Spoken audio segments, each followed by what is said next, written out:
Bien, hemos estado viendo el tema de el Dios verdadero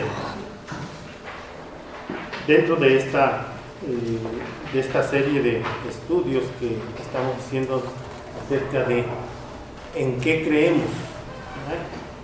En qué consiste nuestra fe, cuál es el fundamento de nuestra fe y que finalmente es nuestra identidad cristiana. El día de hoy nos corresponde hablar acerca de la Trinidad, que es una de las doctrinas más importantes y que nos dan mayor identidad como cristianos. La Trinidad, una doctrina muy importante. Vamos ahora. Padre nuestro, Señor bendito, te damos gracias porque nos permites una vez más escudriñar tu palabra, recibir, Señor, tu enseñanza para que tengamos bien firme, Señor, nuestra fe y que también tengamos el conocimiento pleno de nuestra identidad como cristianos. Que esa decisión que hicimos alguna vez de traerte a nuestra vida, de abrir nuestro corazón para que tú habites en cada uno de nosotros, esté siendo fortalecida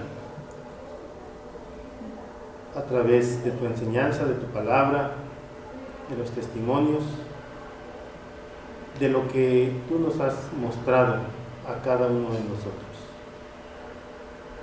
Ayúdanos a entender en este día lo que tú has preparado para cada uno. Te lo pido y te lo agradezco en nombre de Cristo, nuestro Salvador. Amén. Bien, hemos hecho anteriormente una lectura en Mateo 3. Cuando nosotros hablamos de Trinidad, la Trinidad es un tema que a veces se vuelve difícil porque la palabra Trinidad no está en la Biblia como tal, no aparece la Trinidad en la Biblia y eso a veces nos puede costar algo de trabajo manifestarlo, hablar de ello con los demás, porque bueno, hay doctrinas que definitivamente ese es el talón de Aquiles, no creen en la Trinidad, se dicen cristianos, pero no le dan, ¿verdad?, la importancia a este tema de la Trinidad. Y pues para nosotros es algo muy importante y debemos saber cómo es que la Biblia lo describe, cómo es que la Biblia plantea la Trinidad. La Trinidad está implícita allí en la Escritura. Y vamos a ver el día de hoy cómo es que la Biblia trata este tema de la Trinidad. Bueno, Mateo 3, que hemos leído en esta hora anterior, vamos a ver cómo habla de la Trinidad. Mateo 3, 16 y 17, donde dice: y Jesús, después que fue bautizado, subió luego del agua, y aquí los cielos le fueron abiertos, y vio al Espíritu de Dios que descendía como paloma y venía sobre él. Y hubo una voz de los cielos que decía: este es mi Hijo amado, en quien tengo complacencia. Y decimos: ¿y la Trinidad? ¿Dónde está la Trinidad allí? Nada se dijo, no aparece la palabra Trinidad en estos dos versículos. ¿Dónde está? Bueno, ¿de quién está hablando en estos versículos? ¿Qué dirían? ¿Dónde está la Trinidad ahí? Está representada en la ¿Qué es la Trinidad? Mencionar que es un Dios que se manifiesta en tres personas. Bien. La Trinidad, aquí tenemos a frente de esta imagen, nos habla, si es común para nosotros, es decir, nos habla de tres personas, pero de un solo Dios, porque una de los artículos de nuestra fe es que hay un Dios, un solo Dios. Y se complica después cuando para nosotros como seres humanos dice, y es un Dios que está o representado en tres personas. Son tres personas y un solo Dios. Y eso para nuestra mente finita, para nuestra mente humana es muy difícil, es prácticamente imposible de entender, porque no está dentro de nuestra capacidad material o como seres humanos entender esto. Esto es uno de las cosas que entendemos como misterios de Dios. Sin embargo, la palabra nos ayuda a entender, a comprender cuál es el propósito y cómo está planteada la Trinidad. Decíamos, bueno, la palabra Trinidad no aparece allí, pero está expresada en muchas partes de la Biblia. Sobre todo, o con mayor énfasis en el Nuevo Testamento, sin dejar a un lado su presencia desde el Antiguo Testamento. Uno de los versículos más importantes del Nuevo Testamento es el de Mateo 28, 19, que ya hemos leído y hemos estado recordando en varias ocasiones durante esta serie de estudios sobre los artículos de fe, porque es un versículo clave para nuestra fe, porque ahí expresa mucho acerca de nuestro quehacer, nuestro propósito. Mateo 28, 19, vamos a repetirlo todos, junto con la cita. Ya lo habíamos, se supone que aprendido, entonces ya es nada más darle otra, a ver si de veras lo aprendimos. Dice entonces, hermanos, Mateo 28, 19, por tanto, y hacer discípulos a todas las naciones, bautizándolos en el nombre del Padre y del Hijo y del Espíritu Santo. Allí está expresada textualmente la Trinidad. Quizás nosotros cuando nos dejan hacer una investigación o algo y decimos, pues andamos buscando a ver dónde dice Trinidad, y no vamos allá. Quisiéramos que dijera bautizándolos en el nombre de la Trinidad, pero no aparece así, aparece desglosado en el nombre del Padre y del Hijo y del Espíritu Santo. Y tenemos este esquema acerca de una representación de la Trinidad, donde vemos, bueno, recordamos que a nivel gráfico, recordamos cómo a Dios se le representa como un triángulo. Y ese triángulo está formado por tres personas.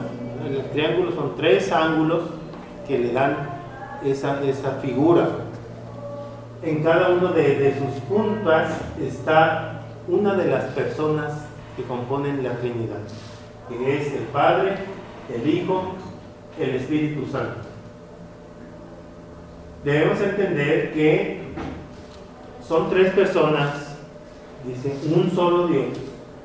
Ahí está expresado con unos brazos diciendo: el Padre es Dios, el Hijo es Dios, el Espíritu Santo es Dios. Tienen esa importancia. Luego también nos dice unas líneas de relación. Debemos entender: el Padre no es el Hijo, el Hijo no es el Espíritu Santo, y el Espíritu Santo no es el Padre. Y eso es donde nos dan así como una revolcada, como que no, bueno, son tres en uno, pero son tres independientes de cierta manera, porque cada uno tiene su propósito. El Hijo fue engendrado del Padre para cumplir un propósito de venir a salvarnos a cada uno. El Hijo es Dios mismo, pero no es el Padre. El Hijo es el Hijo. Así el Espíritu Santo también fue enviado por Dios. Es Dios mismo, pero tiene también un propósito. ¿Alguien recuerda el propósito del Espíritu Santo? ¿Perdón? Redarguir. En los cristianos. Enseñar. Ser testigos. Consolar. Hermano. En los creyentes, abierto el juego para predicar el Evangelio. Guiar al arrepentimiento. Guiar al arrepentimiento. Decía, una de las principales funciones, dice, ¿cómo se le llamó al Espíritu Santo? ¿Cómo lo llamó el Padre? El Consolador. El Consolador. ¿De qué? En principio, Consolador, ¿por qué? Porque el Hijo ya no iba a estar entre nosotros, ¿verdad? Porque el Hijo estuvo un tiempo en la tierra y después fue llevado, ¿verdad? Subió nuevamente, pero dijo Dios, pero no los dejo solos, les dejo a un Consolador, quien va a estar haciendo todas las funciones del Hijo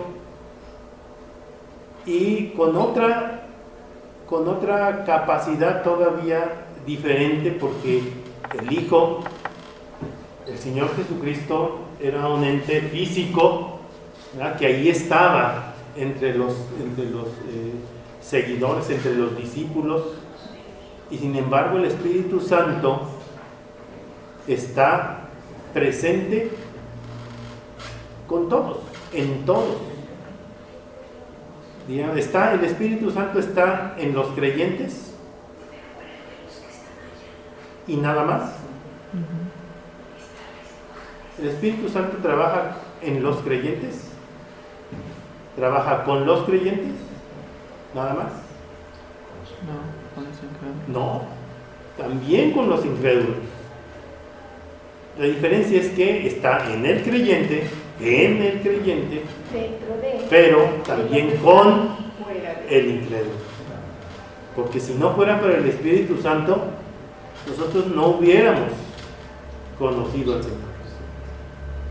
Es que el Espíritu Santo trabaja también desde fuera para llevarnos al arrepentimiento, para redarguirnos, como decía, para hacernos entender el propósito de Dios.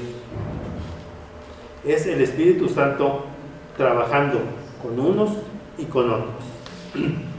Bien, la siguiente imagen, por favor. Bien, la Trinidad. Algo que debemos tener presente es ese recuadrito que está ahí arriba y que ustedes tienen en su hoja.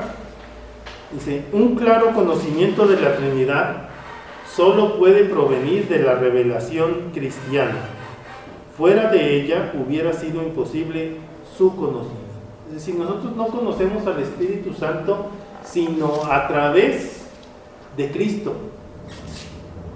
Es cuando recibimos a Cristo cuando nosotros empezamos a tener un conocimiento claro del Espíritu Santo, porque ya lo tenemos dentro de nosotros. Mientras está trabajando fuera de nosotros, el Espíritu Santo no lo entendemos, no lo conocemos. Y nosotros lo podemos comprobar que con las personas, con los incrédulos, que el Espíritu Santo para un incrédulo es algo que no se puede entender, no se comprende, no se conoce, desde luego. Entonces solo proviene de la revelación cristiana. Cuando hemos venido a Cristo, ¿qué pasa cuando venimos a Cristo? En ese instante Tiene la promesa de que estoy a la puerta y llamo. Si alguno abre la puerta, entraré a él y cenaré con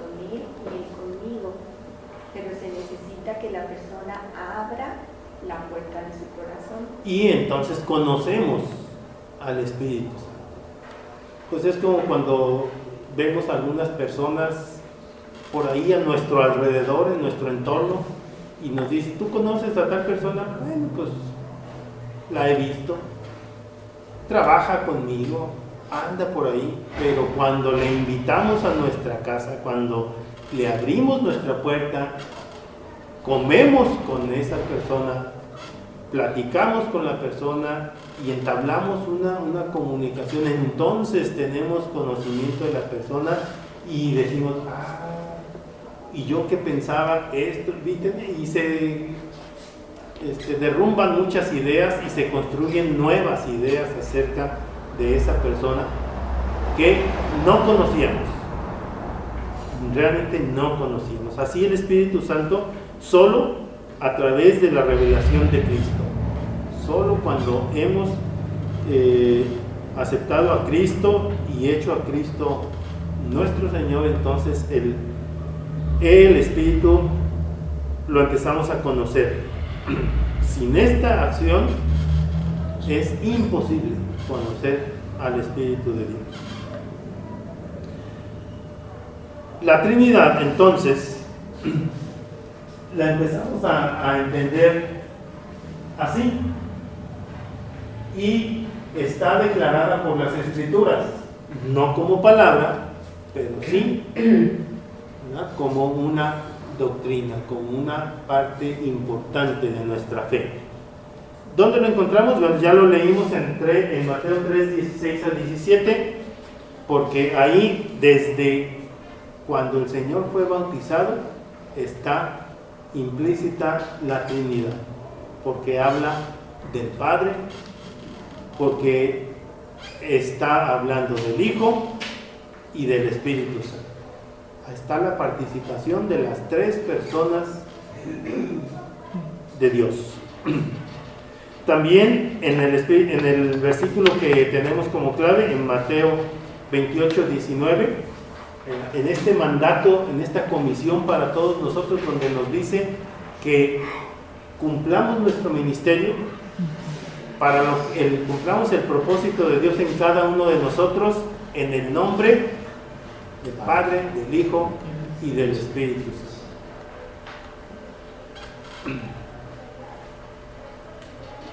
Es también interesante ver cómo está escrito este versículo, que a veces leemos de manera muy corredita, en una sola línea, pero tiene una forma textual muy interesante. Dice, por tanto, ir y hacer discípulos a todas las naciones.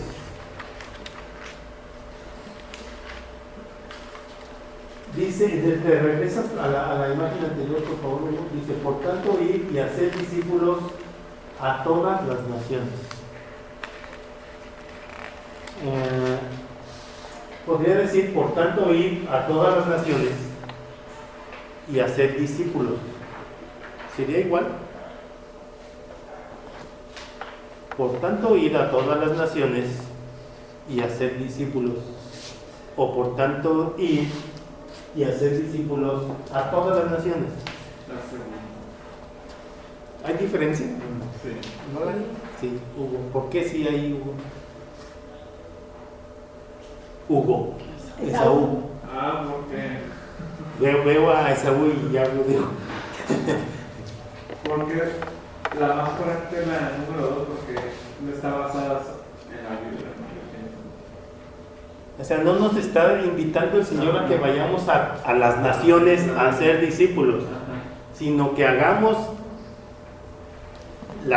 todas las naciones, las hagamos discípulos. Hacer discípulos a las naciones, no hacer discípulos en las naciones.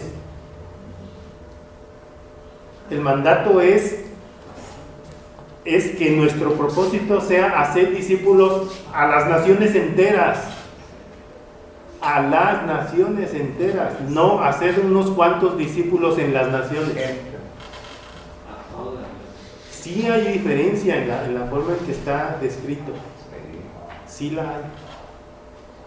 Y podríamos insistir y decir, no, es lo mismo, nomás está cambiado el orden. No, la orden es, ¿cuántos? Bueno, es que yo ya fui a tal lugar y hice 2, 3, les hablé a unos. No, el propósito es hacer a las naciones discípulos. Dios quiere que las naciones, que el mundo entero sea, ¿verdad?, discípulo de Cristo, no que en cada nación haya unos cuantos o los demás.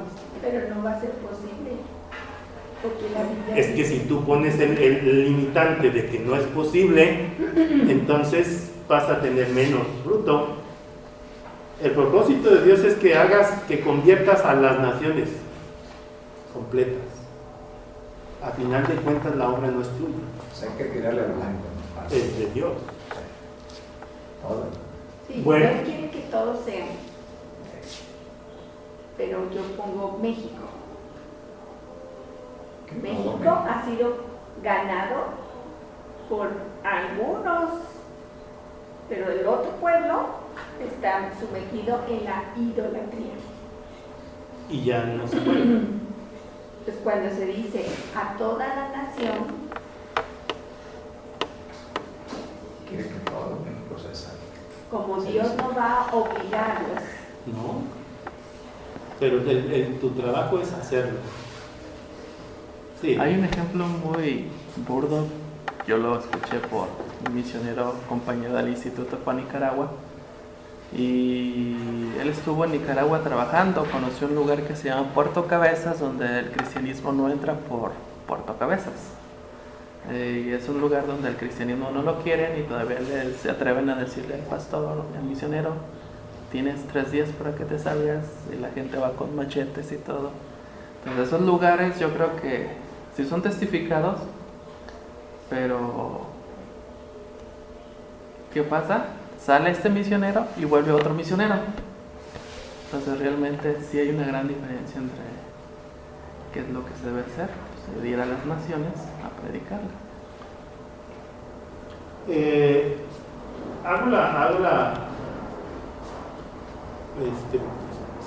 referencia o el señalamiento a la forma en que leemos la Biblia, es que debemos ver cómo cada vez que leemos la Biblia encontramos formas o nuevas cosas. Un versículo que hemos leído una y otra vez, ya hasta nos lo aprendimos, pero cuando lo leemos con otro propósito, encontramos a veces diferencia hasta en una coma. Y no nos habíamos fijado que había una coma aquí y separaba la idea de la intención, y entonces vamos entendiendo diferentes las cosas. Bueno, vamos a seguir. También en la bendición de Pablo hace referencia a la Trinidad. En la segunda carta a los Corintios vemos cómo está planteada allí. Segunda carta a los Corintios 13-14. La bendición de Pablo dice: la gracia del Señor Jesucristo, el amor de Dios y la comunión del Espíritu Santo sean con todos vosotros. Una fórmula del apóstol Pablo constante y que hace referencia a la Trinidad.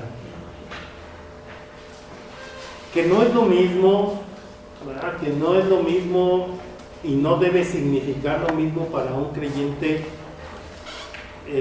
caer o llegar a la situación de decir, no, por cuestiones prácticas yo digo Dios, y ya saben que está incluido allí la Trinidad.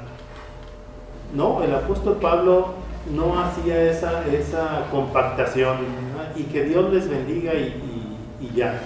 No, siempre Pablo era tan cuidadoso, ¿verdad?, de hacer mención en su salutación como en su despedida, es decir, mencionar a las 3 personas de Dios, como tampoco es para nosotros válido y es muy importante que cuando se bautiza a una persona se haga en el nombre, porque así lo señala la palabra, en el nombre del Padre y del Hijo y del Espíritu Santo. Que también hay otro señalamiento importante, dice en el nombre del Padre y del Hijo y del Espíritu Santo. No podríamos nosotros quitar las ies, ¿sí? En el nombre del Padre, del Hijo y del Espíritu Santo. Pero al poner las ies está haciendo un énfasis y una separación de que son tres personas con un propósito específico cada uno. ¿Por qué se bautiza en el nombre del Padre y del Hijo y del Espíritu Santo? Bueno, porque uno es mandato de Dios, otro es porque es en el nombre de Cristo, porque Cristo vino a ponernos el ejemplo, ¿verdad? Al morir y al bautizarse Él mismo y darnos la manera de hacerlo. Y del Espíritu Santo, el que convenció de porque es la persona de Dios que nos redarguye, que nos consuela y que está viviendo en nosotros. Es importante, interesante. Hay muchos otros textos también, ¿verdad? No son los únicos. Juan 15:26, si quieren buscar estos tres textos, algunos de ustedes. Juan 15:26, primera de Juan 5:7 y Efesios 2:18, para que los veamos. Juan 15:26. Pero cuando venga el Consolador, a quien yo os enviaré del Padre, el Espíritu de verdad, el cual procede del Padre, Él dará testimonio acerca de mí. El Espíritu procede del Padre, como el Hijo procede del Padre. No es el Padre. Pues es que diríamos, es que Dios es el mismo, Dios es el Padre. Pues sí, pero hay diferencias. Hay diferencias. Primera de Juan 5:7.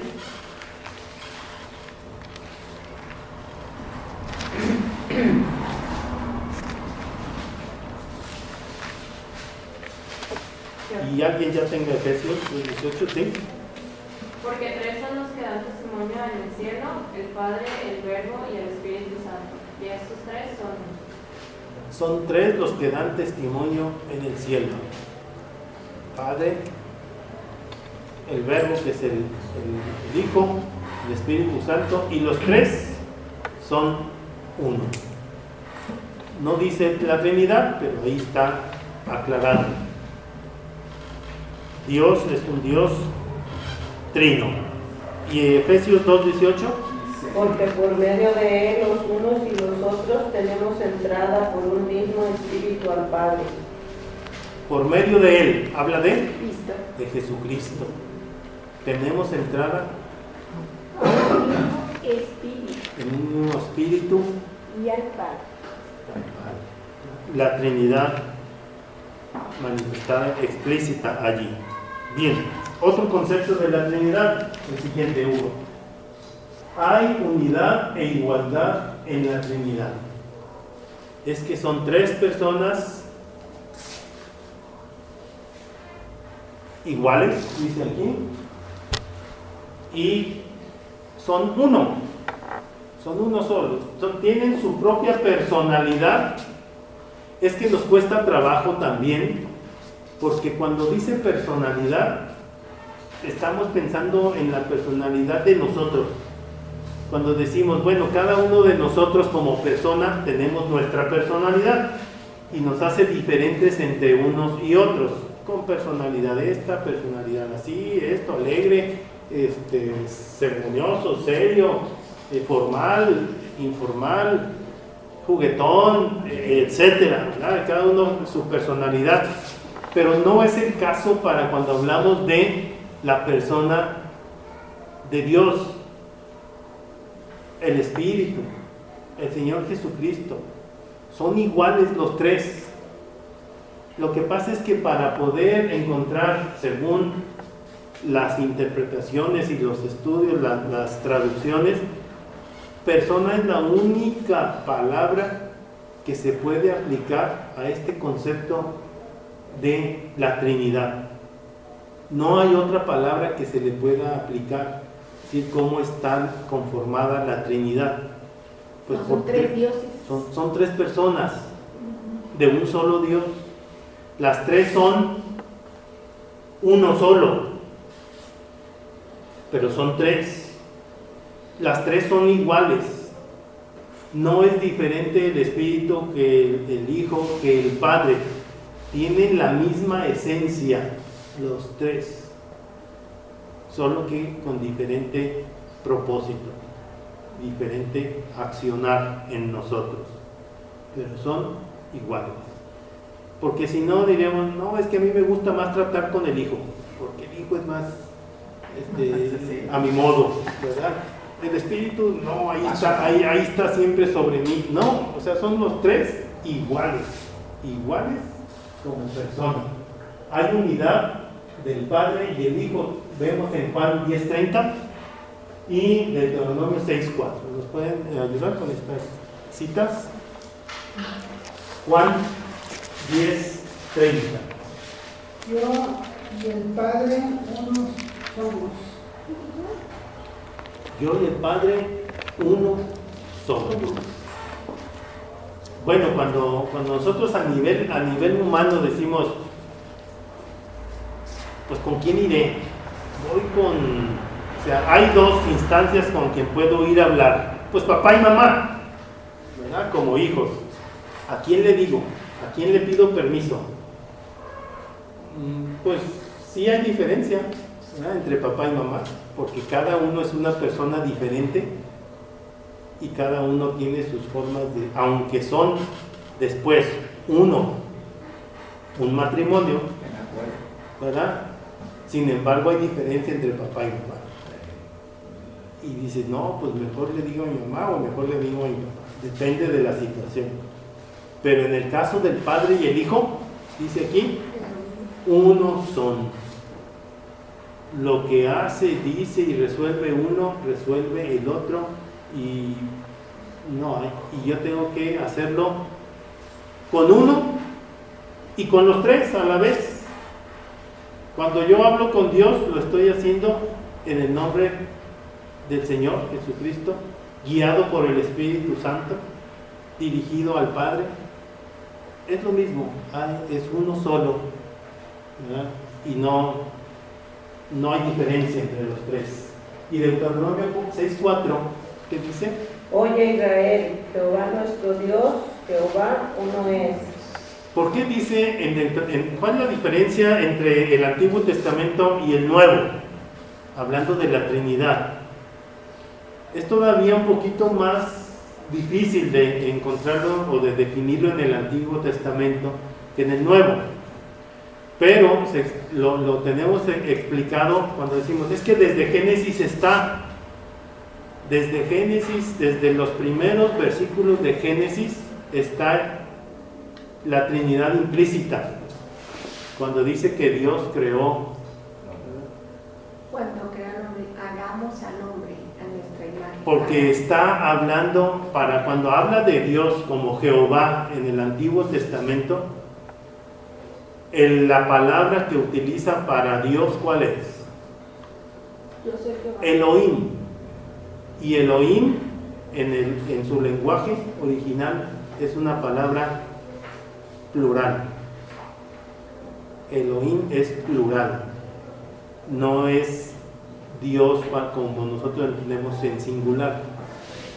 Y la explicación de haber puesto ahí a Jehová Elohim en plural explica el por qué está hablando de la Trinidad. Dios Padre, Hijo y Espíritu Santo. Porque desde ahí está diciendo Dios, somos tres, los que creamos el mundo. Y lo que dice ahí nuevamente en este Deuteronomio, hermana. Oye Israel, Jehová nuestro Dios, Jehová uno es. Le está diciendo específicamente a Israel, entiende Israel que nuestro Dios, nuestro Elohim, o ellos entenderían nuestros tres, son uno solo. Jehová, nuestro Dios, es uno. Jehová. Uno solo, unidad entre el Padre y el Hijo. Es entonces la conclusión, unidad del Padre, el Hijo y el Espíritu Santo a través de las Escrituras. Y la siguiente parte, C, dice, los tres son reconocidos como un Dios en las Escrituras.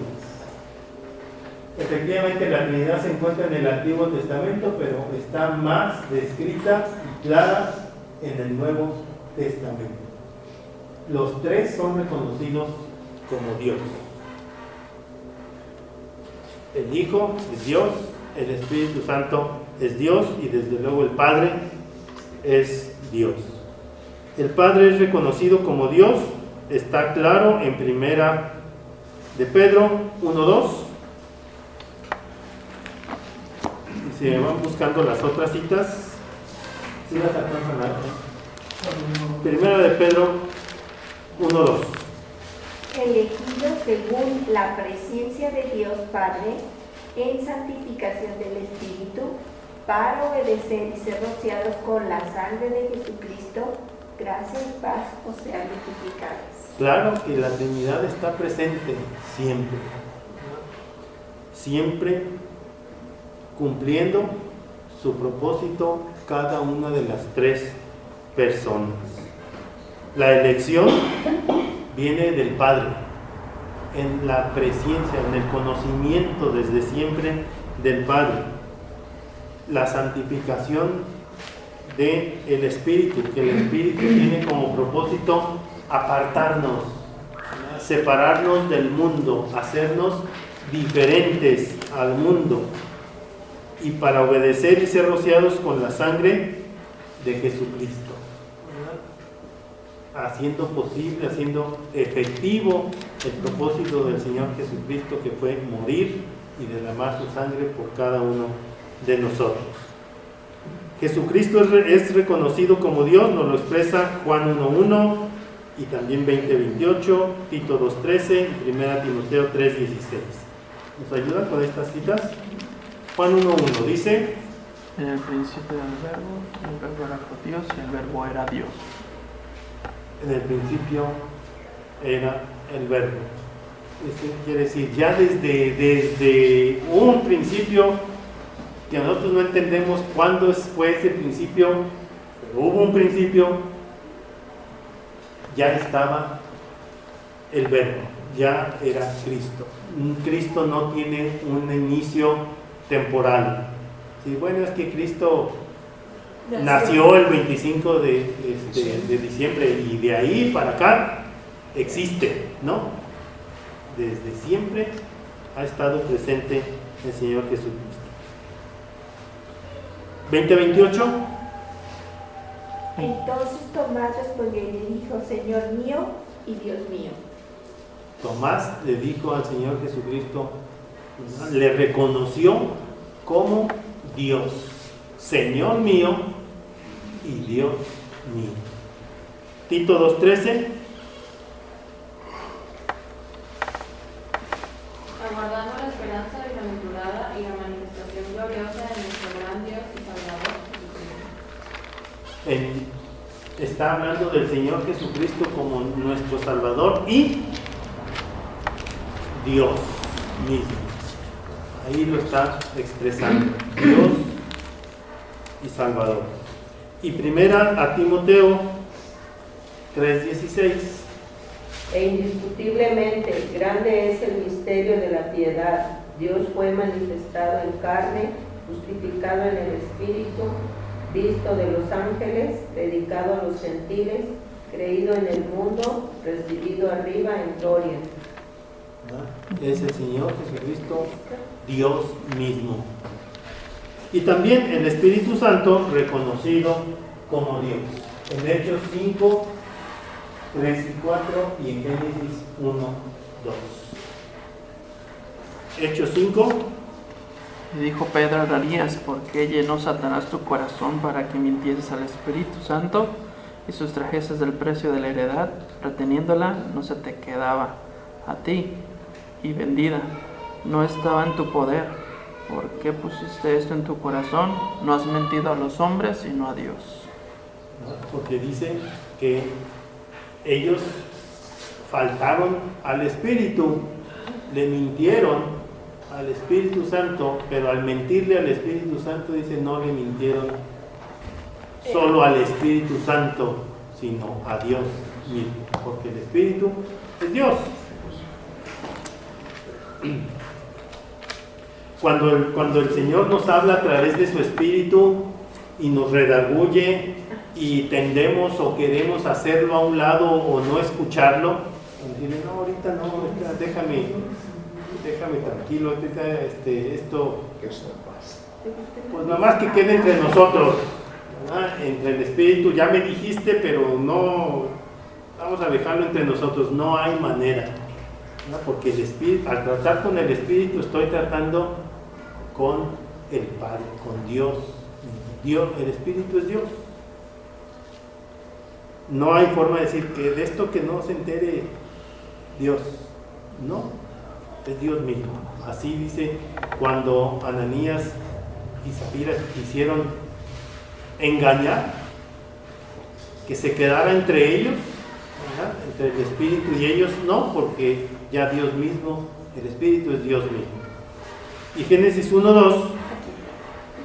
La tierra estaba desordenada y vacía, las tinieblas estaban sobre la faz del abismo, y el Espíritu de Dios se movía sobre la faz de las aguas. Que desde entonces de la creación, ese Espíritu que se movía era Dios mismo. Dios mismo era quien estaba desde ese tiempo. Con esto entendemos, ¿verdad?, que cómo es la Trinidad para nosotros, cómo debemos entender la Trinidad, y espero que al estar meditando sobre esto, ¿verdad?, que recuerden, esto no es algo que yo encuentro, que yo expongo, es la palabra de Dios, así está en la palabra de Dios descrita la Trinidad, así lo entendemos y es nuestra fe. El Señor les bendiga. Amén.